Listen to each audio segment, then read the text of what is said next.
Welcome to Scrolling to Death. Today we're talking kids and smartphones. I'm joined by Hannah Oertel, who is a therapist and mother living in Scotland, and she founded an organization called Delay Smartphones. So welcome, Hannah. Thank you for having me. I'm so excited to dig into this. This is a hot topic and something I'm super interested in. To delay smartphones is something you hear a lot, and I'd love to talk about why and kind of get into the details around this. First, I'd love to know more about you, though. So tell me where you're from, a little bit more about your journey. Yeah, absolutely. So I'm from London originally in the UK, and then I moved up to Scotland about 15 years ago. So I've always sort of been, passionate about delaying smartphones. It's always something that when I've seen other kids, getting off the bus from school and they're all just, glued to their screens. Mm-hmm. And I just thought that as more research came out, that other people would want to be delaying more. But it seems like the exact opposite's happened, where kids are getting them just younger and younger and younger in the UK anyway, but it seems to be everywhere across the sort of Western world. Yeah, it is. When I spoke to other parents, it just seemed like everyone sort of said, oh yeah, it's a bit of a nightmare, but it's a necessary evil. We can't stop this, tech revolution. And this is just how kids communicate these days. I wanted to delay, we wanted to, but it's not possible. So suck it up kind of thing. Mm-hmm. And that just made me think, if everyone's thinking this, then why don't we all just delay? Why isn't there another sort of option? And so then I decided to sort of start this campaign really to get all this research out to other parents. And that's what I really started digging into, a lot of this research myself. So I think a lot of people are aware of certain things, but probably not everything and not to the extent. So I thought if I could have a place, a sort of website that could have all the research and the alternatives, and then what's the kind of process, what's the sort of device pathway that we can take our kids on that's going to suit them and us and, meet everyone's needs.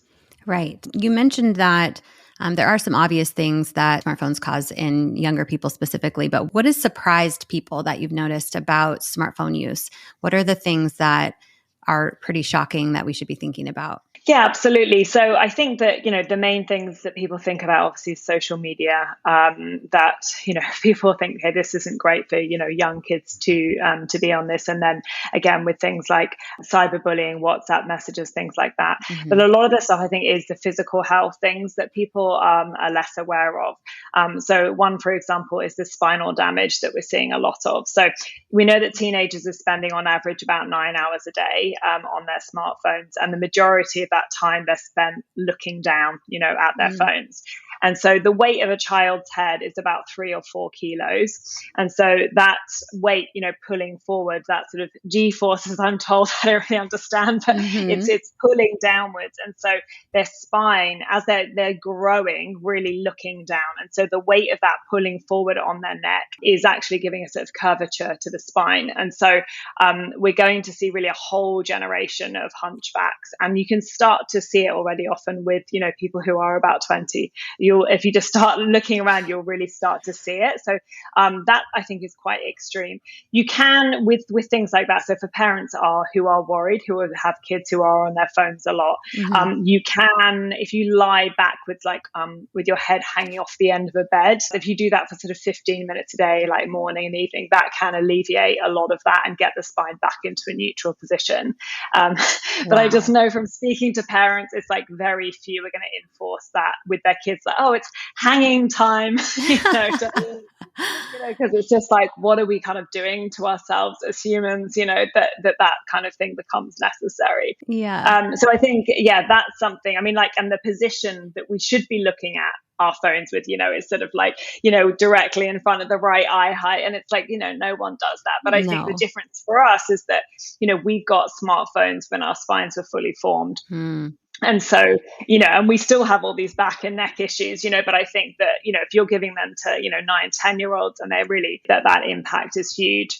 And there are other things with the physical health, again, also like with the eyesight. So normally in life, we are constantly changing our focus from, short-sighted to long-sighted, depending on what we're looking at. Mm-hmm. And that's what our eyes are designed to do.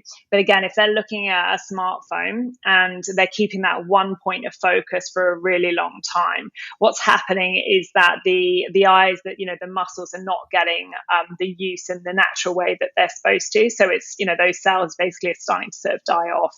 And so we're seeing now that, kids younger and younger are becoming short-sighted because, those muscles just aren't in use. And so it's one thing, okay, you think, okay, more kids need glasses, is this such a big issue? But what's going to happen when they're 70, and we just don't know yet, again, what the impacts of that are going to be.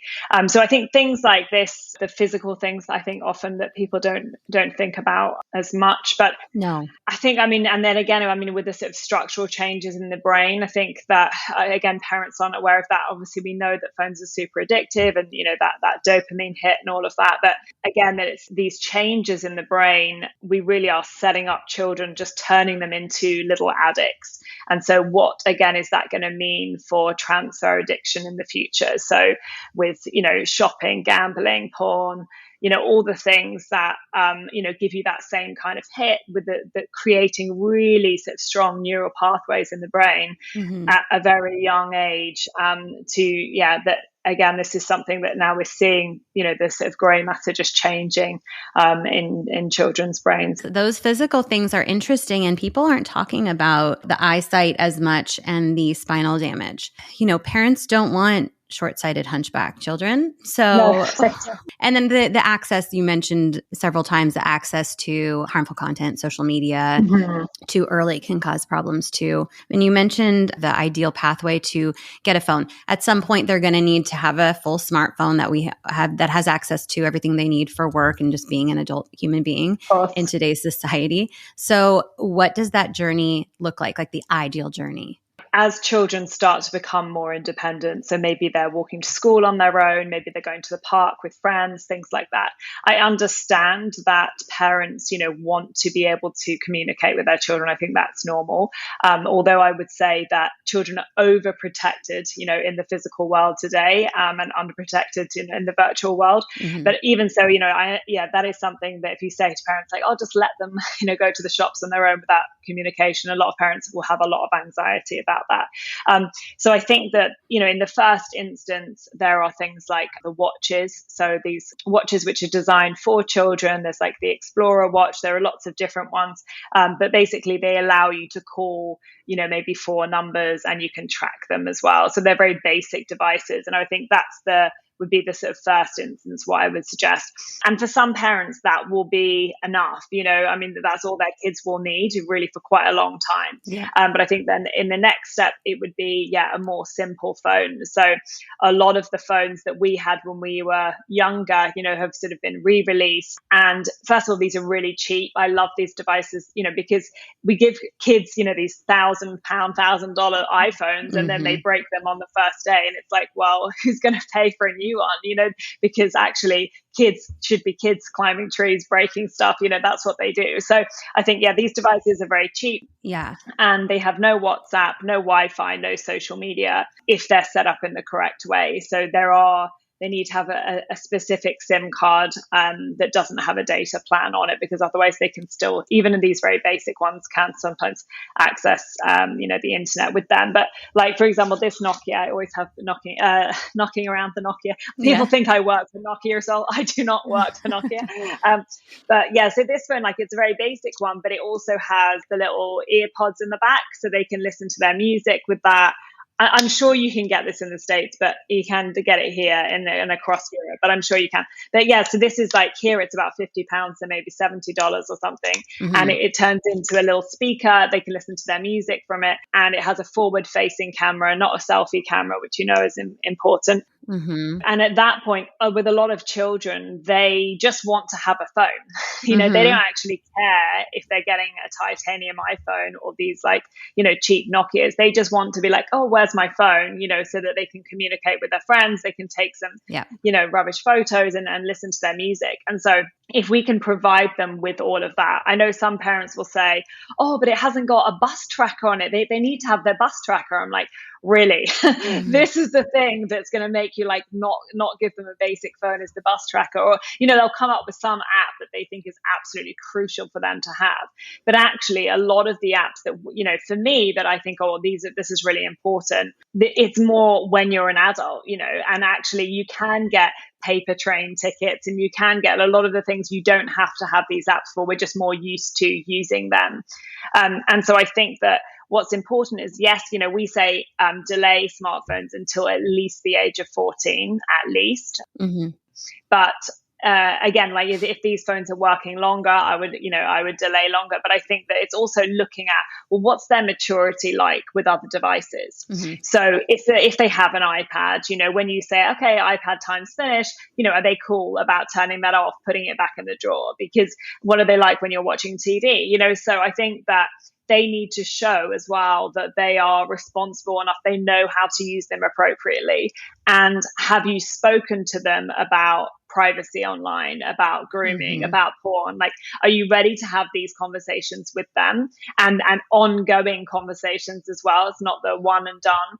And so I think that a lot of the time, again, when kids are getting smartphones, parents, don't even want to talk about any of this stuff with them. Mhm. And, then they're not mature with other devices. They're like, oh, it's absolute nightmare. I can't get them off Fortnite.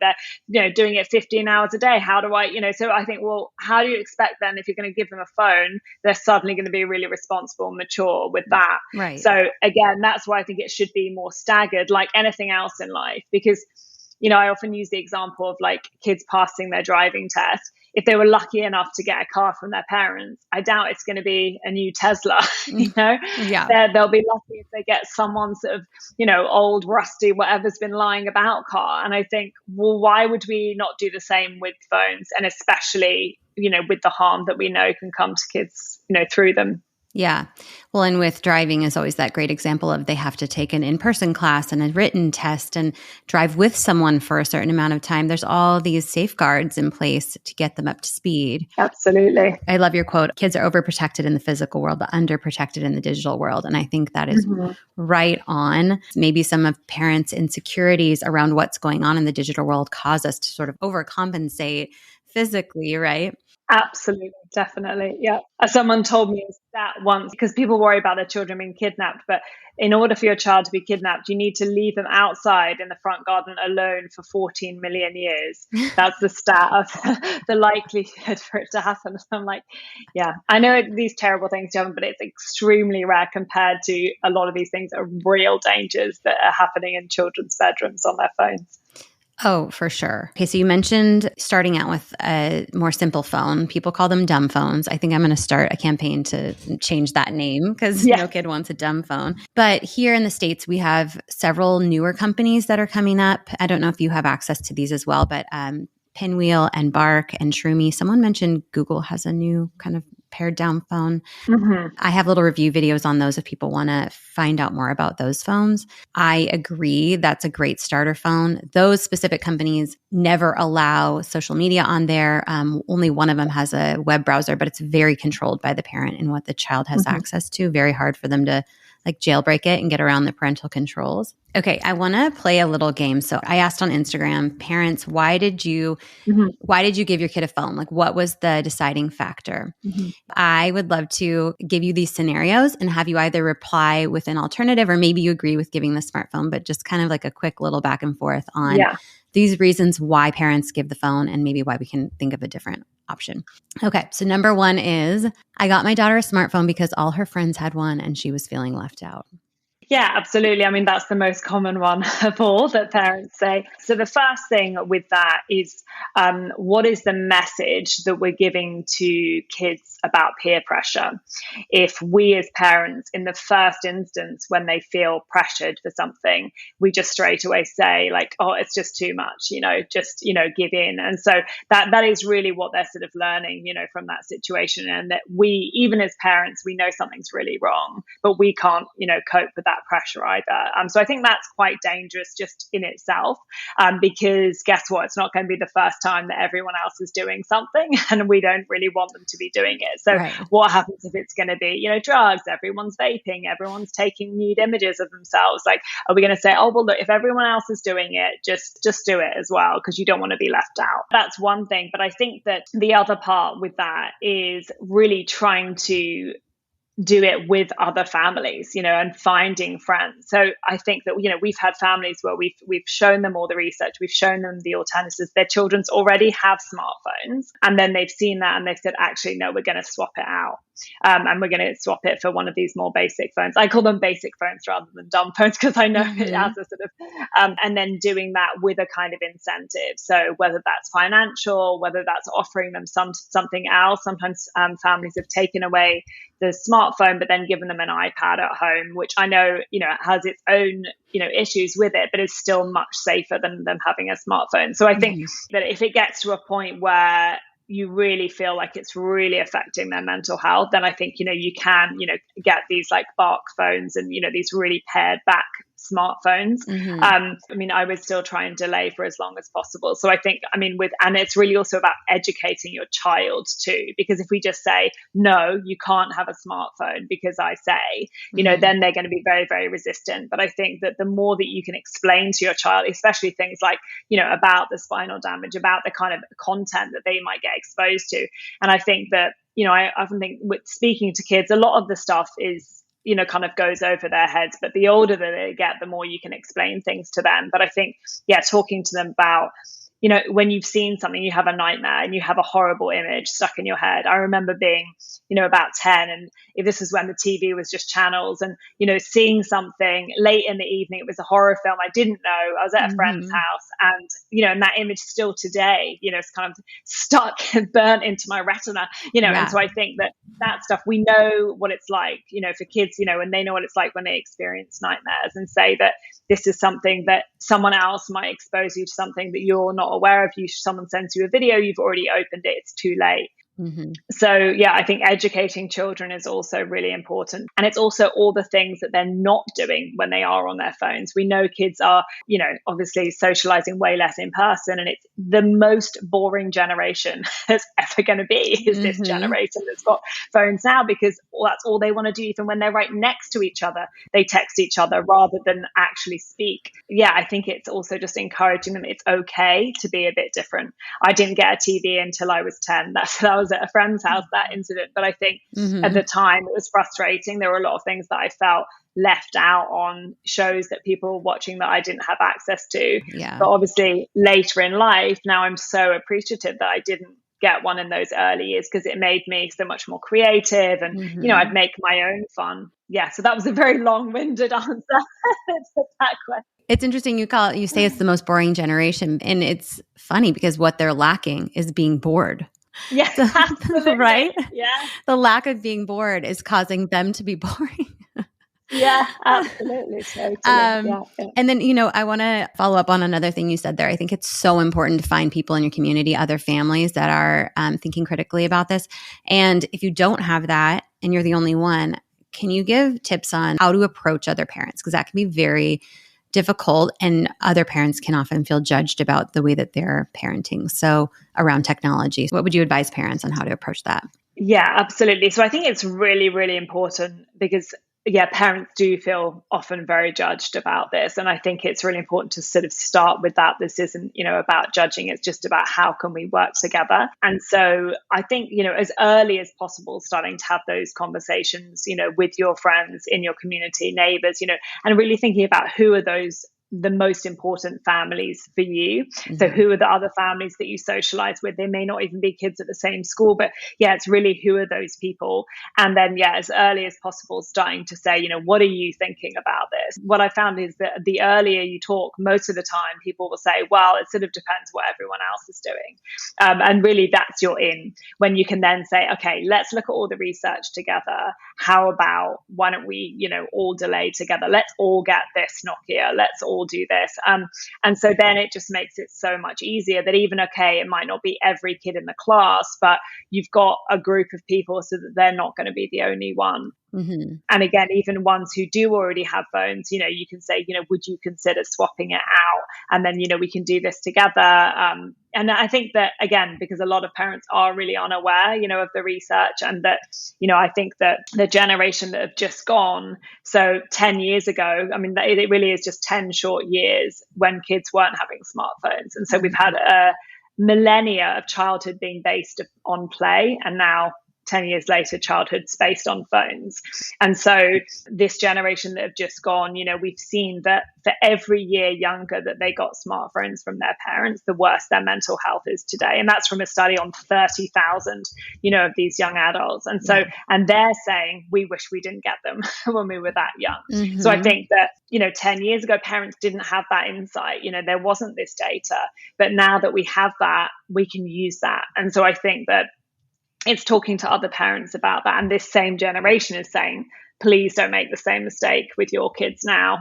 This has been a sort of nightmare for us. So let's do, you need to do something different. And just, trying to work together, collaborate, rather than it being, oh, you're giving it to them. Oh, no, kind of, it's just like, well, how can we all support each other here with this?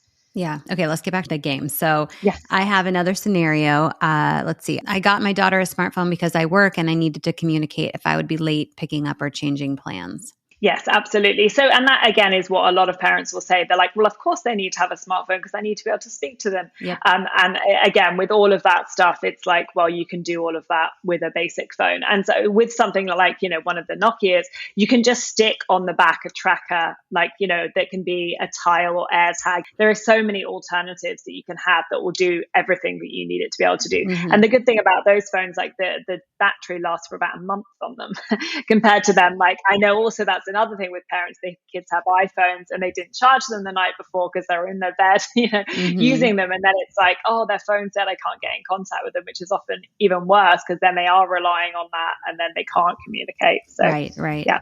And I think a watch is a perfect option for a younger kid if you really need to coordinate something. But someone I interviewed recently was talking about Sarah Robbins, who's doing a documentary called Your Attention Please, about the attention economy and screens and all of this. And she was saying, we just need to plan a touch more. We stopped planning ahead, and having those conversations on the way to school. Hey, I'm going to pick you up right here. If you're 5 minutes late, you're 5 minutes late. Yeah. Have you taken every step before getting the device in order to be able to coordinate appropriately? So this is one I've heard a couple of times. So the scenario is, my husband and I are divorced. I want to be able to talk to my children without going through my ex-husband. Yeah. So again, why can't they do that with a watch or simple phone? It doesn't have to be a smartphone. And that's the thing, I think, because people will often even say, oh, do they still have these phones? And you're like, yeah, of course, and you can still get them. Yeah. I always say this is a nightmare that everyone has old iPhones in a drawer at home. Their phones get upgraded, they get a new one from work, and they're sitting there. And so these devices, kids start using them at home, often without a SIM card on Wi-Fi. And then it's like, these are the least secure phones of all because they haven't had the latest updates and everything. And so parents say, oh, well, I didn't need to buy one because they're just getting an old one of mine. But surely, isn't this the one decision that we want to be really intentional about and not just have it, oh, well, this is just one that's lying around, so I guess they could just have that. The basic phones and watches, these are affordable so much more than smartphones. And so even if we have to buy them, surely, we should be choosing that. And again, you can get even the basic one secondhand for nothing on eBay or something if you really don't want to spend the money. Yeah. Last one we're going to do. So my son has a leadership position in middle school and was expected to communicate via Facebook with other students. So I guess that's something I would probably be speaking to the school about because, it's disappointing. I guess I would say that the school would be encouraging social media use. If that's something that's really necessary in that situation, I guess I would probably say an iPad at home, having Facebook on it where you can highly monitor it. Yeah, I guess that would be the best of that not great scenario. But in that, probably I would want to be speaking to the school first, because a lot of the things as well that parents will say, oh, my kid says I have to have Snapchat for this project or whatever. And then you find out actually that's not the reality. It's what they're saying is another reason, how they can actually get the social media that they really want. Yeah. So yeah, I think, speaking to the school, and then that might not be the actual reality of the situation. Yeah, I would be pretty upset at that scenario too. So let's keep talking about phones in schools. Here in the US, I think it's like 80% of schools are trying to implement phone bans in schools or smartphone bans. There are private schools who have better funding who are providing light phones, for example, to all the staff and all of the kids. Mm-hmm. I'm not sure what's going on there in Scotland, but what are your thoughts on smartphones in schools? Should they be allowed in schools? And how is it affecting kids in the school that you're observing? Yeah, absolutely. So I think that with anything that is harmful for children, that's where we have really laws and policy to help protect children. And I think if you think of sort of back in the day, kids would be 7 years old, chain smoking down coal mines, and everyone was fine with it until we weren't. And then Yeah. we created laws like you can't be smoking until this age, and children shouldn't be doing hard labor at that age. With phones in schools, I mean, speak to any high school teacher and they'll tell you it's an absolute nightmare. Girls will hide their smartphones in their bras and go to the toilets to meet up to vape and, all of these things. So it's really, really difficult to get kids to concentrate when they have way lower attention spans than they've ever had before. Mm-hmm. From research, even if a phone is in their bag, even if it's not on them, it's still really distracting if they just know it's near them. Mm-hmm. Then we've got obviously all the things like the cyberbullying that, I've heard from kids saying, they've been getting change for like their PE lesson, and girls having photos taken of their hairy legs posted, around the class. I mean, there's just so many things where it's a scary place to be, where if you, at any moment you could be filmed, and that can be just posted, to everyone. Yeah. Teachers will say, they absolutely don't want it. But I think we're also living in a strange time where the rights of children are sometimes sort of coming up higher on the priority list than protecting children. And so it's difficult in that way, because a lot of teachers will say, well, we'll tell them how to use them responsibly, but we want to leave this decision up to them, whether they want to have a smartphone in school.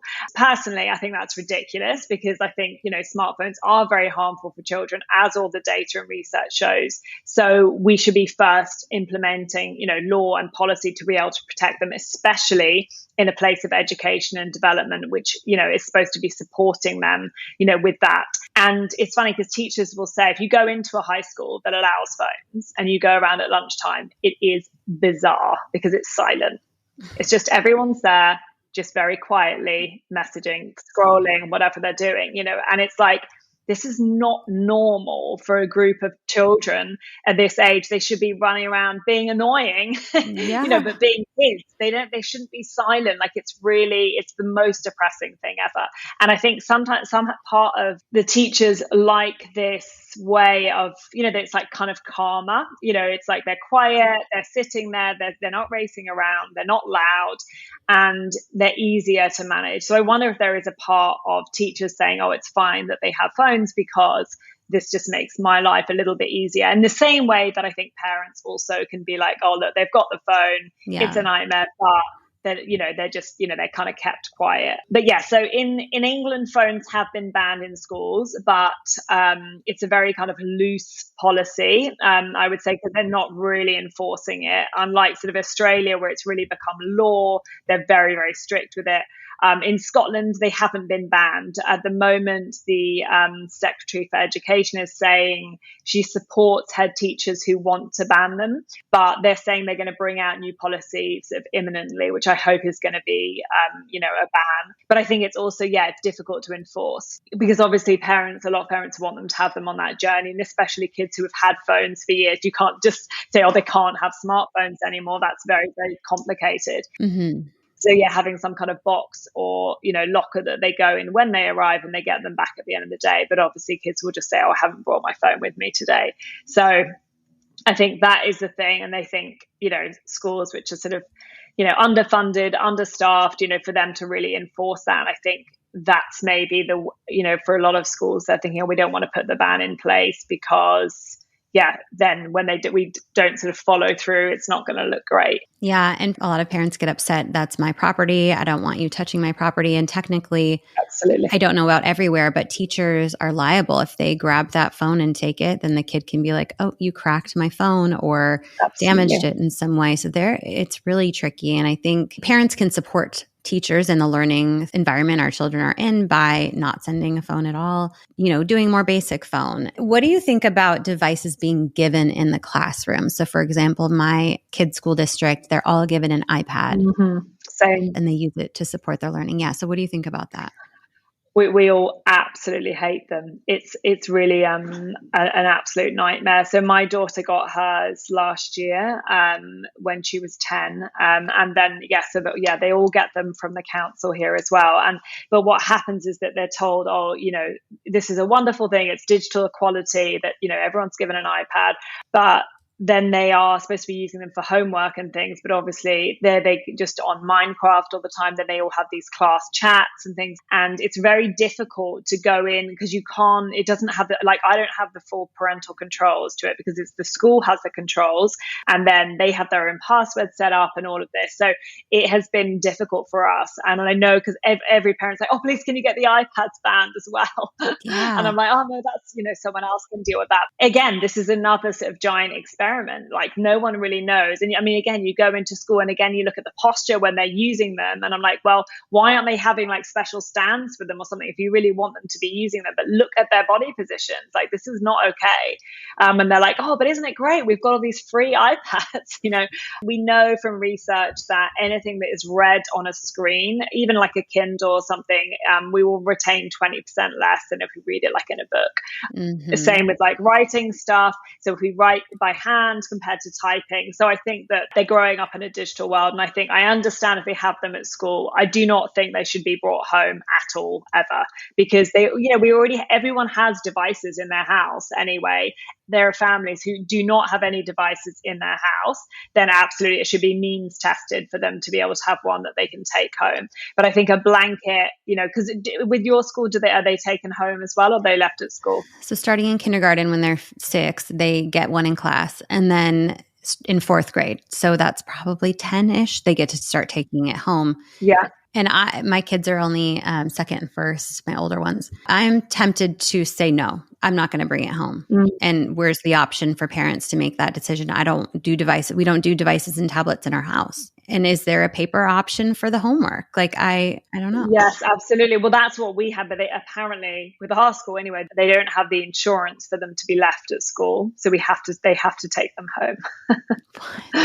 But I know, but the whole thing is like, I mean, it is because literally every parent is like, this has just become a complete battle. And because it's like schoolwork, but it's not schoolwork, you can't, it's like you don't have the authority because they're like, oh, my teacher says I have to be, right. It's terrible. But I feel like the only benefit I would say of that is that when other parents said to me, well, they have to take their smartphone to school because they need it to take photos of the homework or whatever, then I'm like, well, that's what they can use their iPads for, because they have all got them now. So that's the only benefit that I'm like, well, they definitely don't need smartphones because they've got that little other giant smartphone. Right. Well, and Apple's very smart giving all these free iPads to Of schools. course. They are getting those customers when they're young, and they're going to be lifelong Exactly. Apple customers because they're used to that functionality. There's already ways though that they can hack them, like get on YouTube and things like that with them, which they're not supposed to be able to do. But it's like, I mean, like anything, isn't it? And I think that's the thing as well with parental controls, that a lot of parents will think, they're like, oh, I've put on parental controls, so we're really good on that stuff. And I'm like, give me your child's phone, I'll get violent porn up in 2 minutes. Yep. Give it to me, it's got parental controls on. And they're like, what?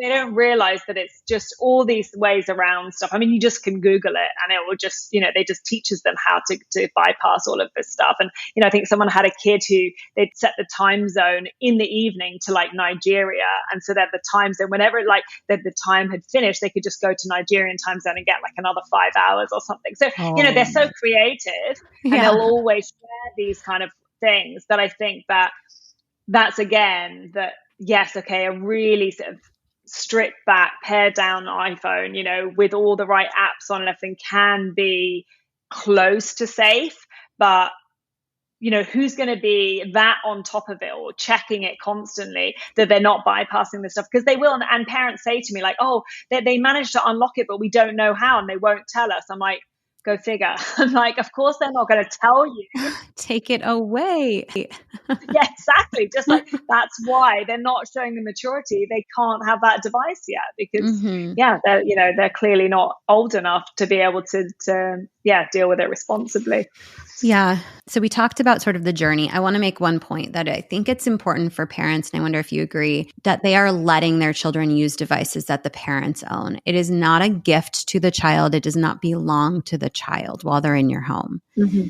Right. So you start with that when it is necessary, when you can justify that it's absolutely necessary for you to get a hold of your kid or know where your kid is. The watch. Start with a watch. There's lots of brands. You can communicate with them. They can communicate with you and you know where they are. I think those are the main things that parents first want. Yes. And then when you feel like they need more functionality, whatever that may be, a basic phone, not a smartphone. Yeah. So certain countries have access to specific companies that create these, or just go get a Nokia phone or a flip phone or just any kind of basic phone. And I assume you would just go to, like I have AT&T service, I would just go to the AT&T store and ask for the basic phone. Yeah, absolutely. Yeah. Okay. And then when your kids are, for me, I'm going to throw out late teens. Mm-hmm. When you feel like you need to start preparing them to use a full-blown smartphone that has all of the functionality that they're going to need in the adult space, what does that transition look like? How do you recommend parents make that switch? So, when a smartphone is first given, I would say not having the App Store on at all. And really taking off the internet browser as well, and then doing it in a kind of staggered way. So again, like maybe having an iPad at home or a laptop, a family laptop that you use at home. So if they need to be looking stuff up, researching, applying for jobs, whatever, you have a device that's an open kind of device of like, this is what we use, as a family. And then, their phone then is really, for the things that they do need. So maybe it is, it's got the weather app, it's got their calendar on it, it's got, the things that are more necessary, bus tickets, and then, as they get older, then it's like, okay, we start to, and with all of it, it's let's try this out for a while. Let's see how we go with this. And then if it's not working, we're going to pull back again. Mm-hmm. If it's going well, we give a bit more, and we just kind of, it's that kind of dance the whole way, rather than what's happening at the moment that I see a lot of parents saying, okay, here's your iPhone, there you go. And it's like, well, wait a minute, what's the boundaries here? What have you got any rules in place? Like, what have you decided as a family you want your sort of smartphone part of your life to look like? And is that something that you've really talked through and sort of agreed together? Because I think that it's easier to start off stricter and then loosen up than go the other way. Because from a lot of parents that I've spoken to, they'll say, oh, wow, we started off, we said, they couldn't have them in the bedrooms and they couldn't have them at the dinner table. But we just, it was too much of a fight. So yeah, I mean, they listen to their music. So we couldn't stop them. And now they just have them in their bedrooms at night. 11-year-olds, and you're like, so I think that it's first sort of preparing when you're going to do this. I love, the sort of idea of a phone contract and really deciding together, talking it through, even with a basic phone, because even with a basic phone, you can still get quite out of control, with using it constantly. Sure. But then I think, when they do have that smartphone, then saying, okay, we're going to try it out like this. So this is you're going to have a period of 2 weeks and we're going to evaluate again after that period. These are the apps that you're going to have on it.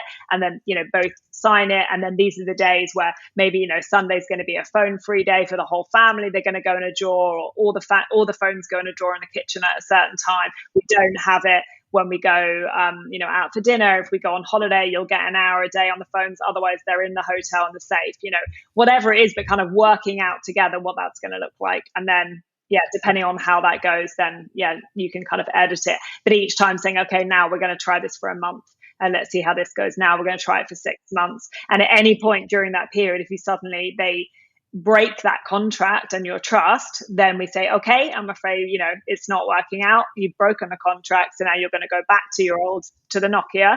We'll try it out. We'll try again in a month if you can show that more maturity and responsibility. And I think the thing is that a lot of parents will say, oh, wow, they're getting older, they have to grow up and they have to do these things. But at the end of the day, I feel like our role as parents is to help our children, be as resilient as possible, in this world, and, bring them up to be, safe, kind, happy people. Yeah. And so if they're living in our house, it is our rules. Yeah. If they live somewhere else, then okay, that's a different matter. But, it's like if they still are living with you, they're still under your guidance. Some of the decisions that we make, they may not agree with, and that's okay. I think it's that sometimes parents feel like, well, if they're not happy with it, we need to do something else. And it's like, no, sometimes being a parent it's not always doing what they want is the challenging part, isn't it? Yeah. Well, and they think they're going to be happier with the phone, when in actuality, research shows they will be less happy once they have any kind of phone. Absolutely. You introduce that phone, you're going to start dealing with parenting issues and mental health issues in your home. So you have to be ready for that. So I love the idea of the contract or the plan or the agreement or whatever you want to call it, and then checking in on a monthly, biweekly, some kind of regular basis. Make those agreements with them. This is what we expect. And let them suggest too, like, what apps do you feel like you need access to? And we can discuss it. And then we'll try it out for the next period of time and see how it goes. Okay. So I know we've been talking for a while, but I wanted to touch briefly on social media.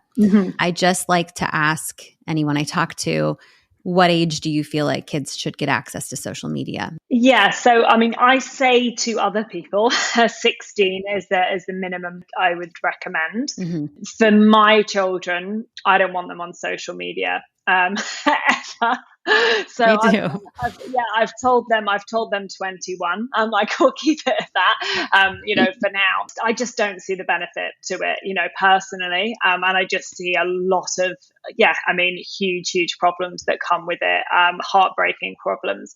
And so I think that, I just don't think it's a good idea. I know that there will be a pushback a lot from that when all their peers are on it. But it is something that I just think is just not going to be good for our family, and I hope that they can continue to have friends that are also not on social media, and I do think there is going to be more of a kind of backlash with this next generation.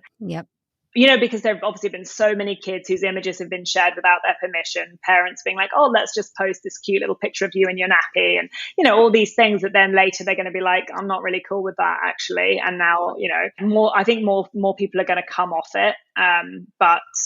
But maybe that's just me being hopeful. I don't know. I think we're all getting smart to it. We're getting smart to big tech that exploits our children and serves them harmful, addictive content on purpose to get them to stay on the platforms. And they do it more for kids than they do for adults, because kids are susceptible and impulsive.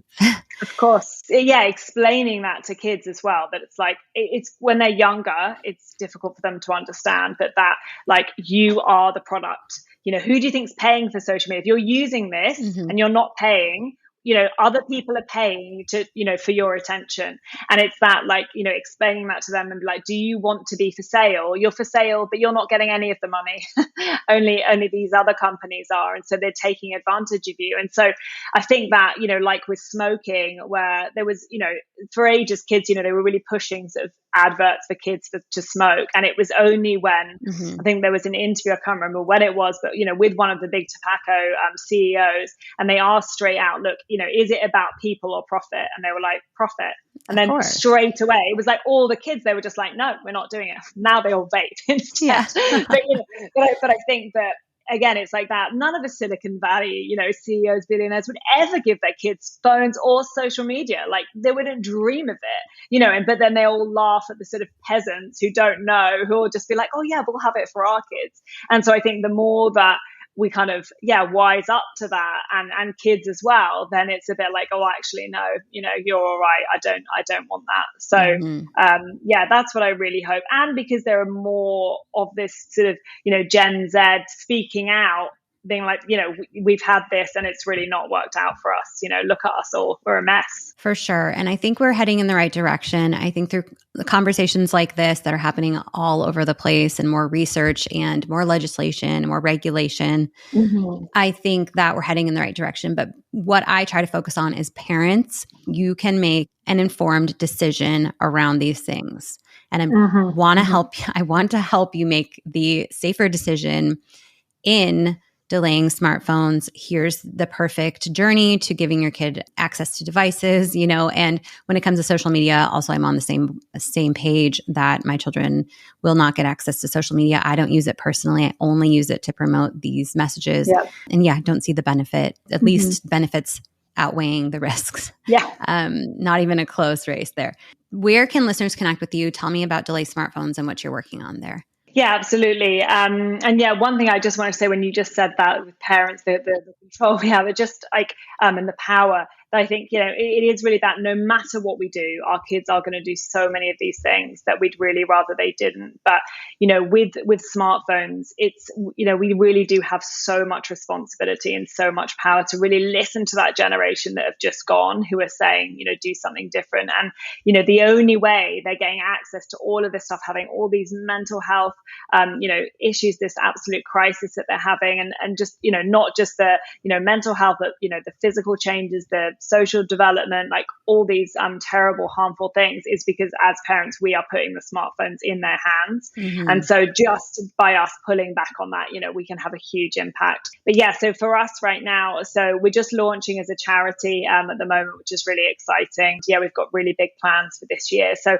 what we want to do is get, for us volunteers, sort of ambassadors across every school in the UK, to really just get the research out about what's been going on, but also about the alternatives. And then when parents are ready to give their kids a smartphone, what are the steps that they can do that in the safest possible way. The website is delaysmartphones.co.uk.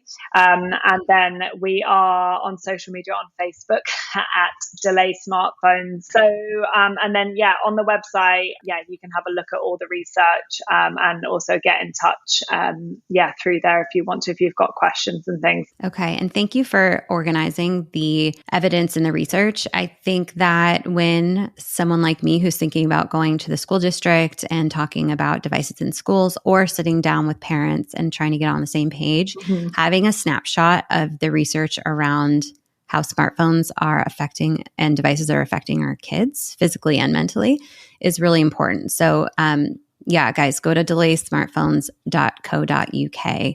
And under evidence, I'm looking at it now. There's tons of good research. Okay, Hannah, anything else you want to share with parents before we go? We are going to look back sort of a couple of decades from now and just be horrified at what we let our kids be exposed to. And I know obviously things are changing all the time with technology and what's available, but I think that we really are in this kind of point where we either continue in the path that we've been going down and it's not looking good, or we can just say, actually, this isn't working. Let's do something different. Let's pull back from this and let's really, protect our children again. Yeah, we can't continue down this path. It would be devastating. It would be. So Hannah, thank you so much for spending all this time with me today. Oh, thank you so much for having me, Nikki. Of course. I hope parents gain some clarity around when to give their kids a phone, kind of how that journey looks. Thank you everyone for listening. I appreciate you, Hannah.